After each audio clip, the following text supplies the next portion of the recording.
Unemployed and Afraid acknowledges the traditional owners of the land we have recorded this episode on and of the land where you, the listener, are tuning in from. We would like to pay our respects to elders past, present, and extend our respect to any First Nations, Aboriginal, and Torres Strait Islander people joining us today, acknowledging that this always was and always will be Aboriginal land.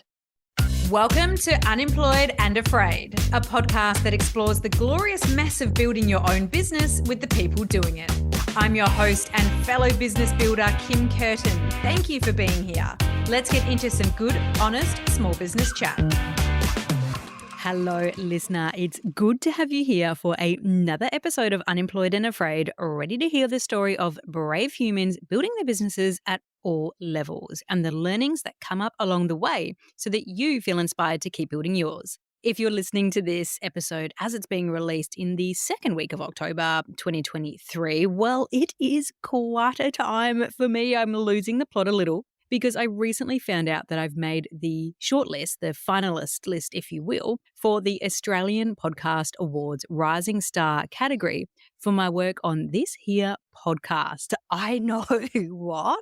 I am proper chuffed to bits. And I wanted to paint a picture for you, though, aside from the celebration of this, about what this process actually looked like for me in case you've ever nearly talked yourself out of an opportunity. So an email newsletter landed in my inbox saying that the early bird pricing for the Australian Podcast Awards entry was ending the next day. Submissions for these things aren't cheap. If you've seen anything like this, they're, pretty expensive. But thankfully, they scale them for this particular awards depending on your company size. So me as a little independent podcaster doesn't have to pay the same amount as, say, a company like iHeart. So yeah, thank you to AusPod Awards for that. But the cost was still something like $150 per entry. My memory escapes me, but put it in there. That was an expense. Let's just move on, bin. But anyway, I've never entered something like this as an individual in business. I've been part of the preparation of award entries for companies I've worked for, but never done it alone. As I sat there in my little home office, I allowed myself for a moment to feel what it would be like to actually be recognised in these awards for something that I've created myself from the ground up. And see, although actually no one technically knows if you enter something like this and don't get in unless you tell them, for me, I was a little uncomfortable at the thought of the judges at the other end seeing and hearing my work.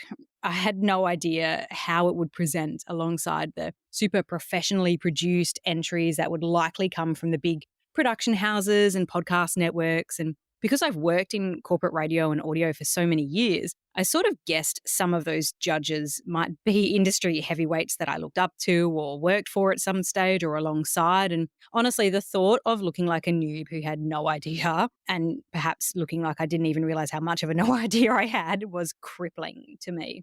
Maybe it was just tiredness at the end of the day and my resolve was down. But even with those fears gripping at my guts, I thought, fuck it, let's just do it now and do it before you lose your resolve. So I spent the next 3 hours or so, keeping in mind this email came in at like 6 p.m, trying to craft details of my podcast, what it's achieved, why it matters, all of those things into 500 words. Lord, I cannot tell you how many times I looked at my successes and felt paranoid at how they probably paled in comparison to some of the other entries. Why do we do this to ourselves? Then I had to package together a stack of audio grabs that presented the best of the pod. So 5 grabs only from memory. I set about finding, cutting and packaging the audio together. And now please remember, I am not an audio editor. This is not my strength, but I have learnt the basics, just enough to get me through what I need to do. But I got it done and off it went. I actually entered 2 categories, the best of the business genre category and rising star. So it had been months and months since I entered, but I was both quietly hopeful and super paranoid about who was reading my entry and what they thought. And so when the shortlist dropped the other day, I felt sick. I scrolled through the list and down to the business category, and I didn't see Unemployed and Afraid on there, which super devastated and disappointed me. My heart sunk, but especially when I saw who was on there. They're big names with great teams behind them who I admire greatly. And I actually felt immediately embarrassed that I thought in any way that I would get past them. So, another example of these imposter syndrome things that we do to ourselves. Anyway, scroll, and there I was. My name, part of the 5 incredible humans in the Rising Star category. These guys are hosts, producers, and even Tony Armstrong, Logie winner. No biggie. I think clearly I have Barclays of getting the trophy, but that's besides the point. To be recognised by my industry peers is a gift not lost on me. Win or don't win, it doesn't matter. Being in this finalist list has given me exactly the pump up I needed to keep going. It's not easy creating the content and taking all the steps to build it as a business itself, as a fully independent podcaster without a team. So today I'm celebrating that version of me who really didn't want to enter and put myself in that firing line of rejection. I'm very proud of her. And I'm celebrating you for supporting Unemployed and Afraid by listening right now, liking, sharing, reviewing, shouting me a cuppa, and everything in between. Thank you. And if there's an industry list, an award, a recognition or a feature or something that you're thinking about going for, please go and do it. You never know, but it's a big lesson in backing yourself and in showing up for yourself. Which is ironically a great segue into today's episode, in which we get to hear from the incredibly talented Hannah, a photographer who has carved out an impressive business and who knows a thing or two about putting yourself out there in a pitch. In this chat, you'll hear all about following your heart back to an industry you may have initially thought wouldn't work. I actually feel this one a little bit more deeply than I realised. Allowing your business to build naturally, one step at a time. Finding a way to pitch yourself that feels right for you. Being generous with your initial offering as a way of developing a bigger network of potential clients, taking the leap of faith from side hustle to full-time hustle, some super valuable pitching tips, and exactly how to value all it is that you offer. We're here for business inspo, real feels, and all the brave small business owners building their empire. Thank you for being here with me. Let's get into the chat. I'm here with Hannah Puechmarin, a photographer from Southeast Queensland who perfectly captures spaces and businesses across the East Coast and beyond to help them tell their story. Specialising in interior and lifestyle photography, her style is natural, instinctive, and down to earth, capturing thoughtful spaces and humble homes, people, places, and brands with a unique story to tell. Hannah has been featured in Frankie, Qantas Travel Insider, The Design Files, House and Garden, Country Style, Women's Weekly, and more, with a stunning aesthetic, a large and loyal following across the socials, an esteemed list of clients that include some of Brisbane's best interior designers, Instagram-worthy boutique accommodations, and unique Australian brands. It's a business that has been beautifully built, and I cannot wait to hear your story, Hannah. Welcome to Unemployed and Afraid. Thank you so much for having me, Kim.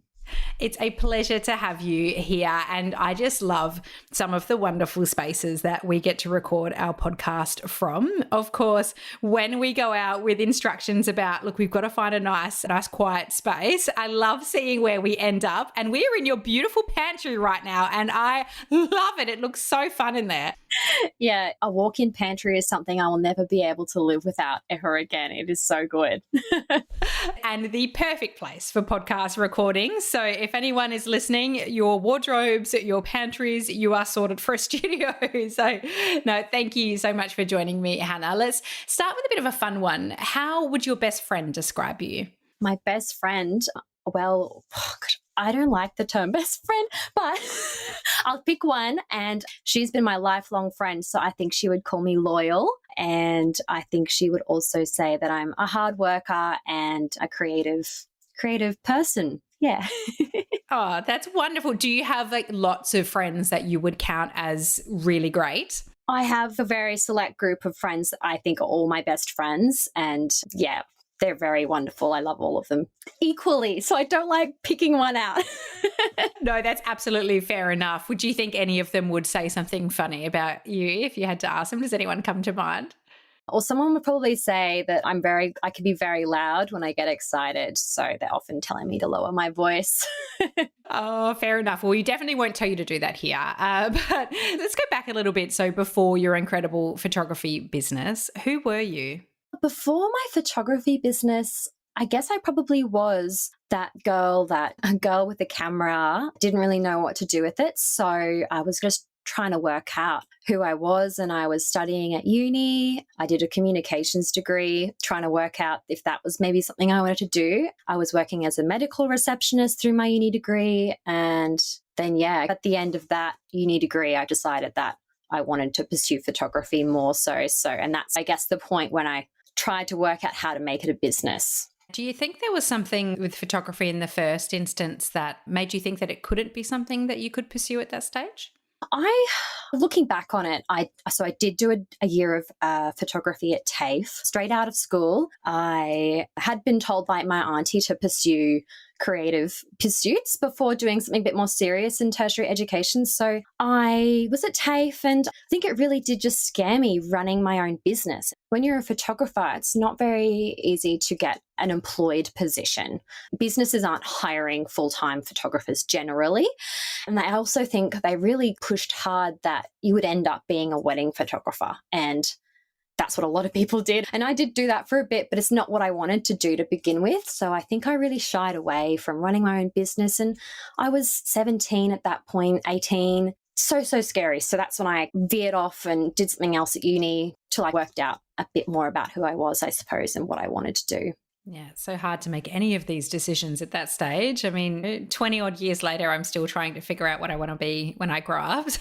But wonderful advice by your auntie to explore creative pursuits before looking into something. That's advice I wish more of us had. Smart lady. Yeah, she is. So tell me about then going back into photography afterwards. What was the catalyst for that, and what was that journey like? Well, I finished university and I didn't want to be in an office 9 to 5, being a PR consultant. So yeah, I had this camera and I thought, what can I do with it? And I think naturally when you do have a camera and you take photographs, there'll be someone in your life eventually that'll ask you to photograph their wedding.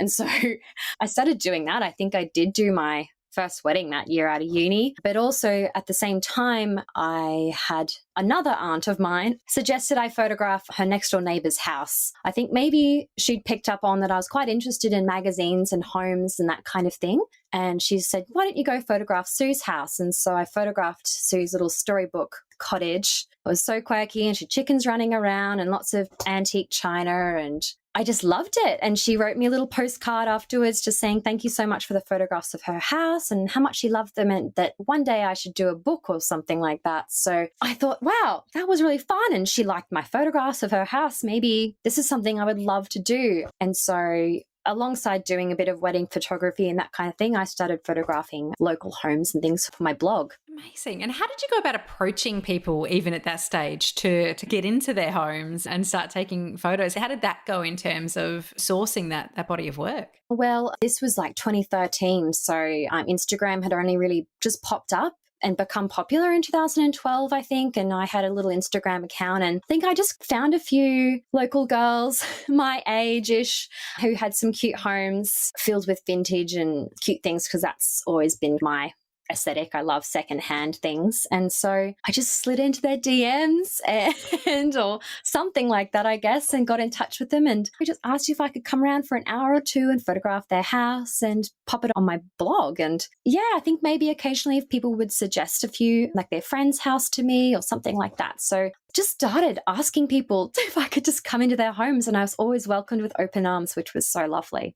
And so at this stage, were you working full-time for yourself within the wedding space and starting to build, or were you still balancing a few other things at the time? Like, what was happening financially for you at this stage? I guess when I first started out, I was living at home actually. And then maybe 2014, 2015, I moved out and was renting. Back then, working part-time as a medical receptionist. Actually, in fact, for a little while, I did work full-time as a medical receptionist, but across 4 days a week. So I had sort of Fridays and weekends to do a few things here and there, and then went back down to part-time work as a medical receptionist. And I did that alongside my photography work for up until 2017. I did reception work, and that was a really great job for me. It was really casual hours, and I worked with a really great team. So I felt really supported by my colleagues at work for my photography at work that I was doing on the side as well. So it was like a nice balance. And weddings was still just super, super casual as well, just doing a few here and there. Probably peaked with my weddings by 2016. And then I was like, actually, no, I can't do this anymore. So started pulling back and really funneling into the interior photography at that point. And did you have I guess, a bit of a model in mind for potential opportunities to commercialize at this stage or build into a business that could take care of you?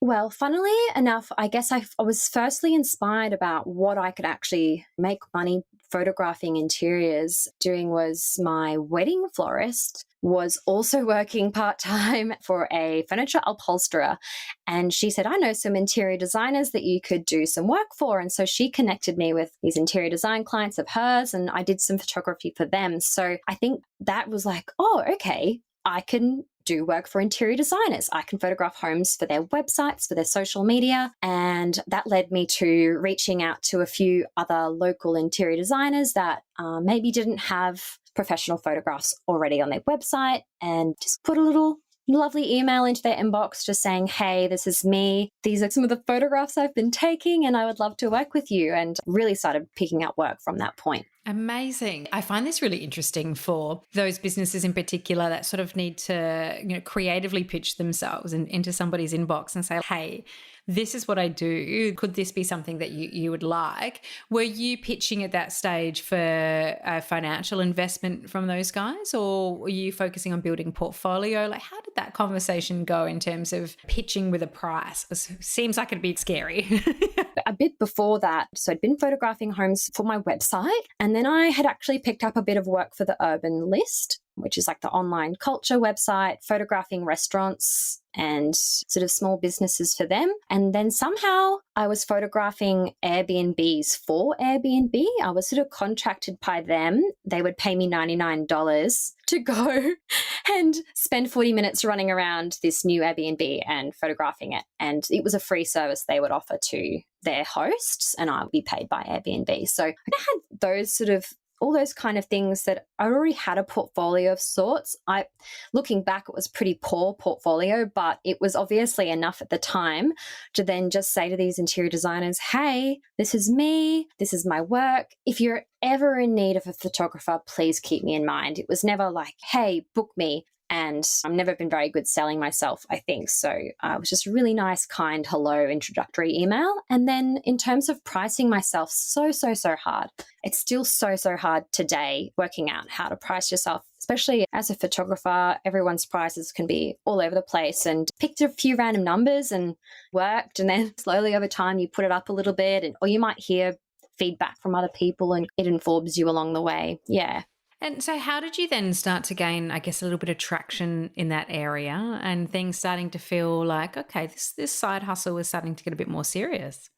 Well, I continued along that part-time work, part-time running my own business thing for quite a long time. And just slowly, I was always quite generous to begin with as well. If I did a shoot for an interior designer, there might be the construction company that also wanted to use the images. And I'd be like, yeah, no worries. You use those images, that's fine. And so in that word of mouth kind of way, just slowly picked more and more clients up. And then really for me, the point that I got to was I had enough regular clients, had a really nice regular base of clients, and it was 2020 and a few other opportunities sort of came my way because of closed borders, and that then developed into some more regular work. And so it just got to the point in February 2021 and I was fully booked on all my days off for March, and I thought, okay, I've got all these other open inquiries sitting in my inbox. If I quit my part-time job now and then book these jobs in, then I'll have this much money. And then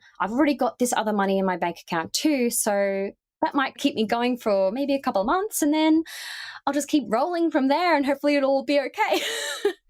That's quite a leap of faith. Yes, it was a pretty hard decision. And I support my husband. He's doing university as well. So he has a minimal working capabilities. And so I really had to make sure that we were going to be financially okay if I did make that leap. And yeah, we've been doing good, and yeah, working for myself is amazing. Fantastic. So tell me about, I guess, that first week. So you're sat there and you're running your business now. You've got things coming through the door and you're having to manage some new spaces. What did you find the most challenging at that stage in terms of running your own show? I think then finally beginning to really set up my finances in a way that moving forward I would feel comfortable. So knowing that I had enough money put aside for tax, for GST, for all my business expenses, and then enough to then pay myself, but also have a little bank of cash sitting there. If work does go in a bit of a roller coaster in terms of busy periods and slow periods. So I wanted to make sure I had enough sitting aside for the slower months as well. So I think that was definitely like a big learning curve, and just sort of making sure I had money in all those little pockets to rely on and make sure I was safe. I think that's how I feel secure, as if I have money in the right places.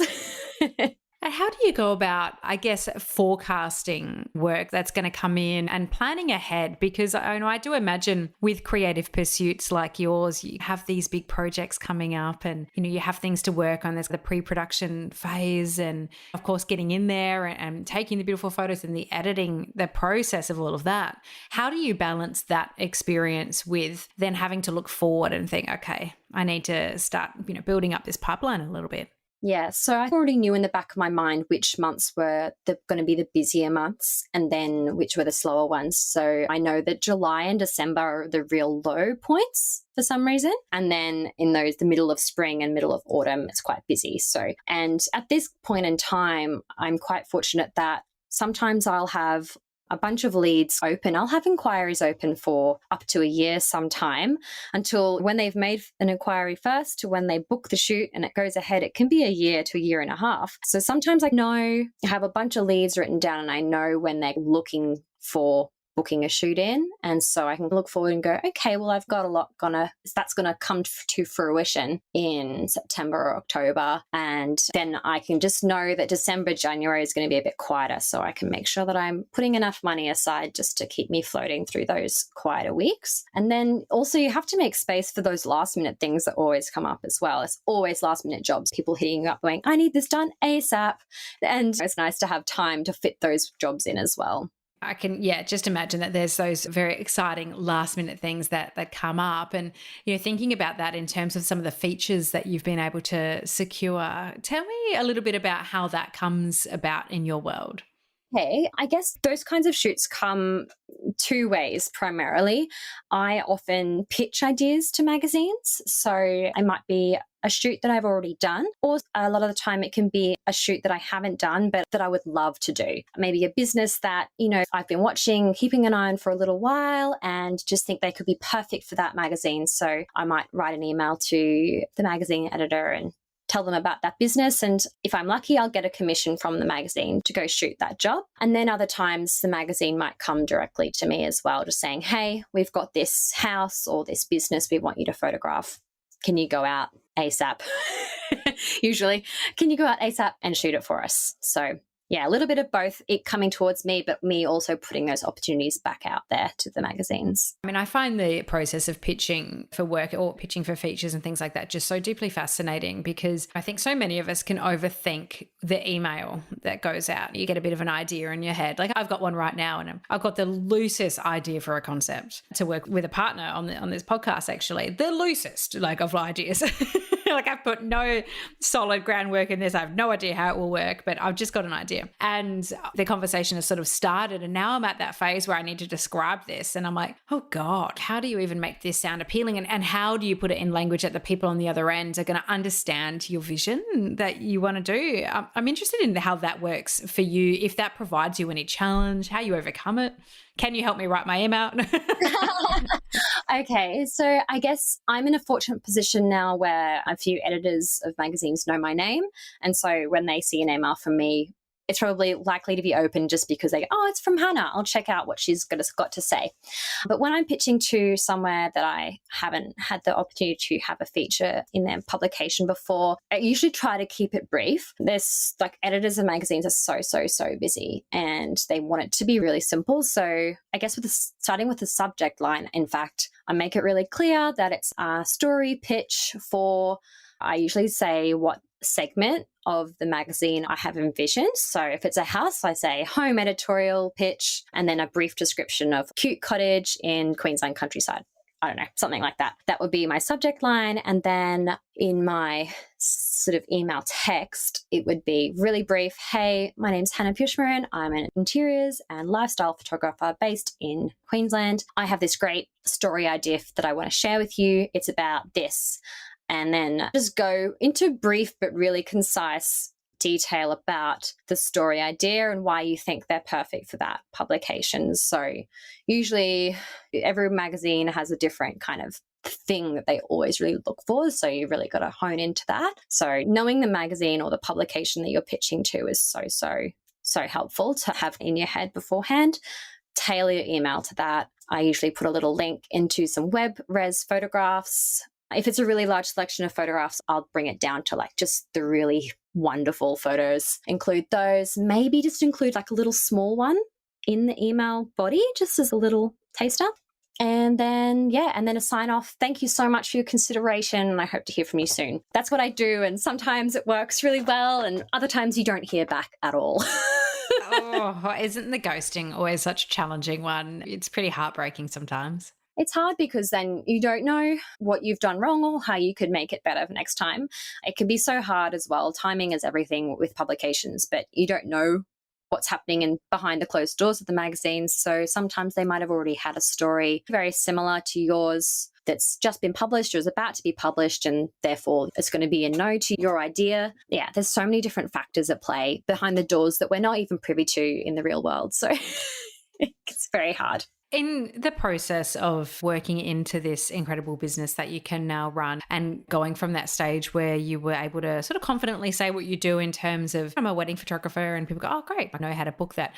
And then coming into this space that's more niche, more you, more interesting for you, but maybe takes a little bit longer to explain to people or find your people. How has that journey been for you?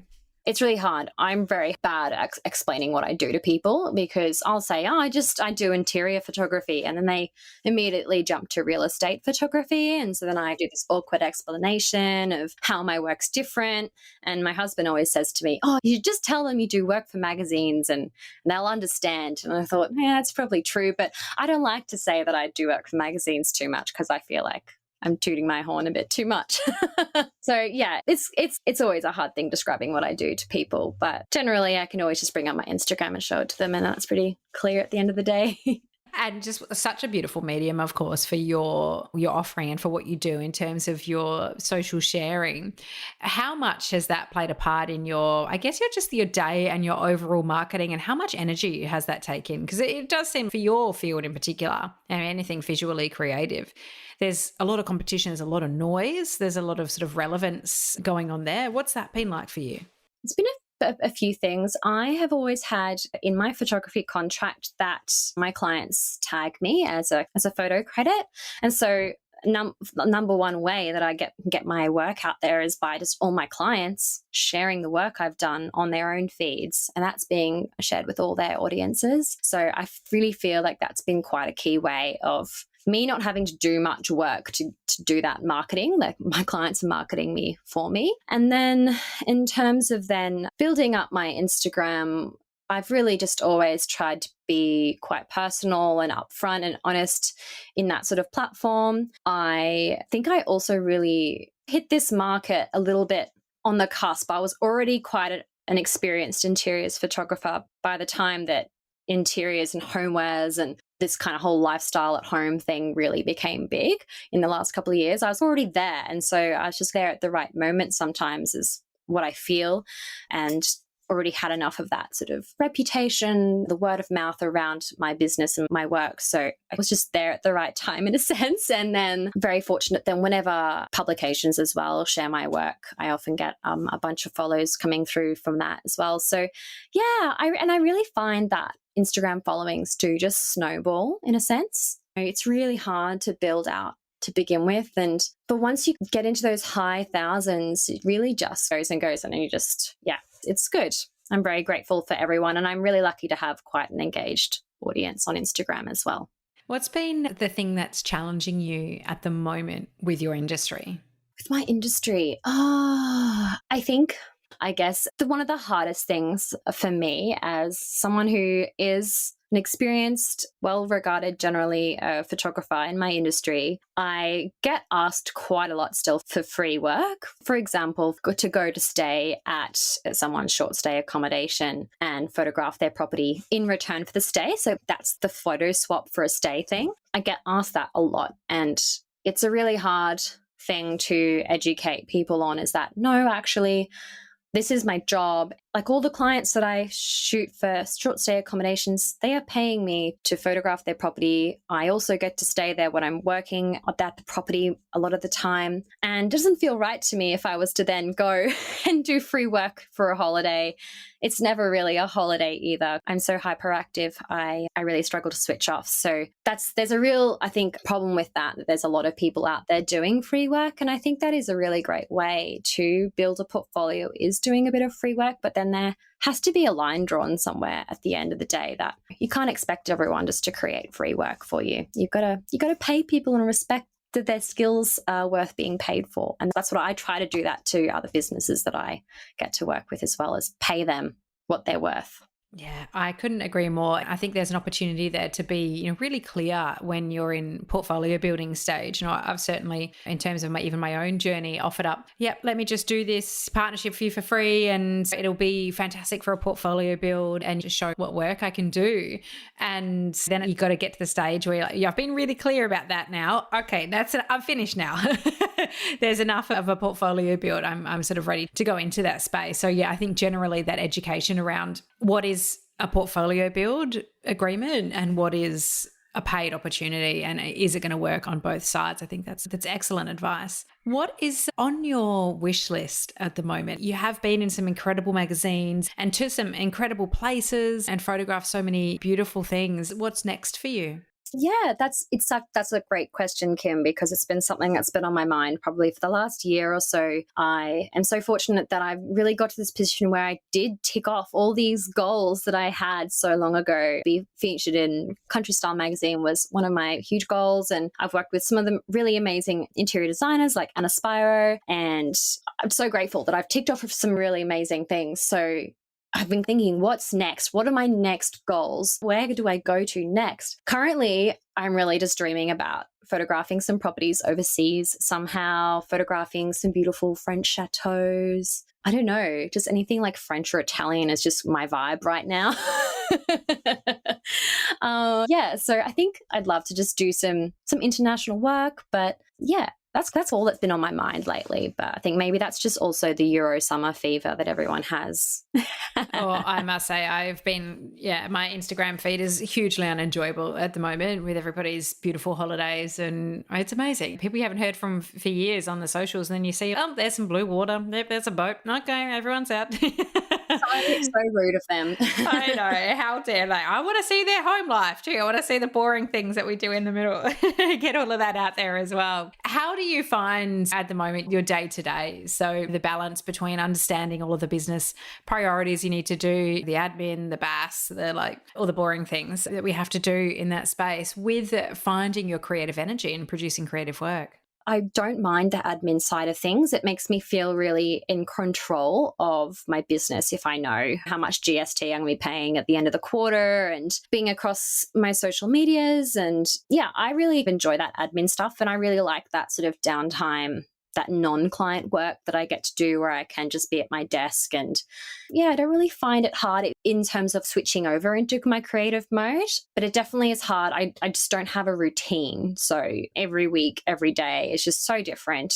And so it really is hard to almost make those home life routines that people have, like making time for exercise and splitting that housework from office life when it's in the same place. That can be hard sometimes as well. I know exactly what you mean in terms of finding that switch off button when you're working from home and working at your desk and things to do, and just looking up and going, oh my God, like it's 7:00 and I haven't eaten. And it's surprising how hard it is to turn that thing off in your mind. Yeah, well, even just recently, I have been trying to be a bit more flexible with working on weekends because my husband works weekends for his job. I was trying to do admin and editing and that kind of thing on weekends, but I was working till 9 p.m., 10 p.m. at night in bed on my laptop, and I was getting a bit carried away with things. But then it's such a hard job to then wind down afterwards, and it really threw off my entire week then. So sometimes you might have something that's really exciting you and you just want to get it done and get it out there. And I've been in that mode a lot lately. But other times when I'm just sort of editing, I'm done for the day. Editing's very hard work where you're just really not leaving the screen with your eyes. And generally when having editing days, it's very easy. Just go, nope, see ya. Time to go relax. No, I totally get that. And I can just imagine that it gets almost a little bit overwhelming staring at so many fine details and trying to find that amazing moment amongst many, I'm sure, that end up on the cutting room floor through that process. Has there been much sort of upskilling and things like that through the process? And how do you approach that? I'm always trying to get better at editing, and particularly something I always struggle with. Photo editing can be different with each shoot. So sometimes I might have a particularly tricky one and that'll throw me into a little bit of a spiral, and I might do some mad YouTube video watching and quickly learn about a new Lightroom, which is a editing software, a new Lightroom feature that I didn't know about before, and I don't know, I'm just generally very lucky just to work with so many creative people all the time that I feel like I'm just constantly learning with stylists and those kinds of people that I'm working with, or you just pick up so much from everyone all the time. I've never really put much time into learning one specific thing. It's just come to me just here and there, and I've just been able to gradually implement different things into my work. I have a few photographer friends that I can always rely on for questions and to also vent and that kind of thing. So those kinds of people that also work in the same industry as you are really useful to bounce ideas off and get tips from all the time. So I'm super lucky to have a few of those as well. There's probably a lot of people out there who look at photography and the career and the creative inspiration side of it and think, oh, I would love to do that. And I'd love to see what I'm capable of in this space. And I'm sure that was probably you at one point in those early days. What would you say to people who are looking to make photography their career, but moreover their business? I definitely think that doing some sort of upskilling yourself in how to use your camera on manual and learning the ins and outs of how your camera works and getting some of those basic technical skills around the various things like aperture, shutter speed, ISO, HDR, bracketing. There's various things that it's good to have the basic knowledge around. And then I think if you just go out and you just start shooting things, and you'll eventually work out what you're drawn to most naturally, whether that's shooting portraits or landscapes or wildlife, you'll naturally be drawn into those things. And then I think it's just a matter of going, okay, am I doing a good enough job at this? Is this what I want to do full time? Because it is a lot of work. It's a lot of hard work, and it can sometimes be super, super scary working for yourself. But if you love it so much and you're good at it, then you just got to put yourself out there and start talking to friends and family and people that you know, see what leads might come your way. And yeah, I think you just got to put it out there sometimes and talk about it as well with people. And I think those kinds of things will come your way eventually. Yeah, I really love that point on talking to people about it. I think so often we keep our dreams to ourselves because we don't have enough proof points, or we're not quite ready to say it, or we're a bit embarrassed, or don't know where it's going to go, don't want to be laughed at. And I think the more we can put our dreams out there, even if it feels like super far away from where you're at right now, I love that as advice. So we have on your dream list about shooting in French chateaus or something beautiful like that, and seeing your business grow to the next stage. And there's a real gift in sharing your story to myself, to the listener as well, about how you've gotten where you are today and where you hope to go with it. So in return, how can the listener and I support you on your journey to grow?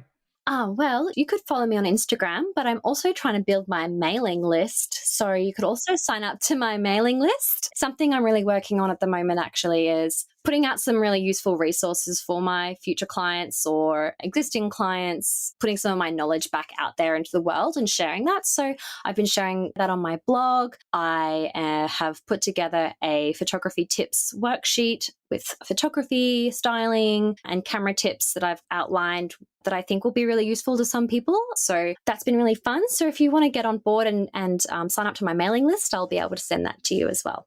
Amazing. I mean, I think we are all seeing this in our circles at the moment, just like the importance of building your own mailing list, Instagram, TikTok, it can all go in a moment and then you're right back at square one building up. But any sort of mailing list, any sort of first party data that you can have as you're building an audience is just so incredibly important. And it's a very good reminder for me to do the same and finally get an email list going to be able to share with. So thank you for that. I'm going to make sure that we've got the links to your Instagram page, of course, but also your website in the show notes so that listener, you can go and you can be a part of that for hints, tips, and just all round gorgeousness from you, Hannah. It's been so lovely to hear your story and about where the journey that you've been on through this process. And it's just thank you for sharing it with me today. It's been awesome to hear. No, thank you so much, Kim. It's been lovely talking to you. One quick thing, if you're hearing this, you've listened all the way through. Hopefully that means you really like this podcast because it's pretty generous to give up 40 odd minutes of your time for it. If that is the case, please leave the show a star rating and a review. It helps me reach so many more people who might also listen all the way through and get some benefit and some support out of it. Not to mention, it puts a real spring in my step to read them. Thank you for listening to Unemployed and Afraid, the podcast for small business builders with your host, me, Kim Curtin. If you love it, you can say thanks with a star rating and a review. And of course, join the community on Instagram, TikTok, Facebook, and LinkedIn. Find us at Unemployed and Afraid wherever you're hanging out, and I'll see you there.